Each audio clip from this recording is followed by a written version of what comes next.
Originally, when I was at Hunter for my undergrad, I went there specifically for physical therapy, but kind of messed up as a freshman. So I went to my athletic trainer. I also played basketball for Hunter. Went to my athletic trainer for a few injuries. After I messed up with my grades, kind of didn't know what to do, and took a half a semester off, came back, spoke to him, and he said, why don't I just get into athletic training? It's pretty much the same thing. I had internships at D1 levels. I graduated from LIU, which was a D1 program.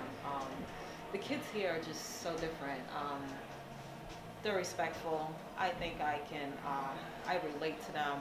It's kind of like coming from the same background, social economical background. And I don't know, I just love to see the growth in them. I don't know, really why I stay here at City College too is for the student athletes. We actually here at CUNY, the athletic trainers, we're actually pretty close. When I first came here, those that were already in the CUNY system, we kind of collectively got this contact sheet going. That's one of the things that Zach actually wanted us to do, is to make sure that we're in constant communication with each other.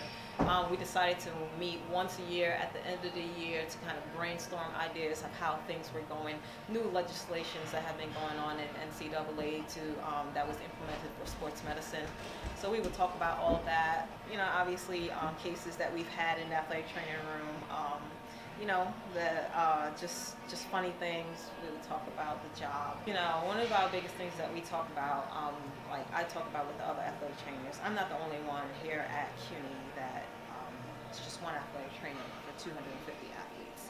You go to any other school, even D3 schools out of our conference, they have at least 2 athletic trainers on site, one head and one assistant athletic trainer. That means that the athletic training room is open for a bigger amount of hours during the day, and to have a colleague to basically go over ideas of what works, fresh ideas, just a different perspective. I think that if I speak for all of us here, all athletic trainers at CUNY, that's something that we can greatly benefit from, and also the student athletes. They get injured all the time, and it'll just be great to have that for them.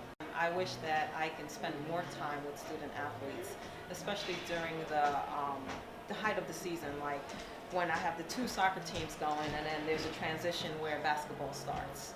So I kind of really have to manage my time, and those that are in real need for treatment, I have to prioritize that. So being alone and working with, we have about 250 athletes. Obviously, I don't see them all at the same time, but it can get overwhelming in an athletic training room with myself and like 10 or 12 student athletes. Sometimes they're waiting for me or asking me questions. So I would love to spend a little bit more time and attention with some of the student athletes.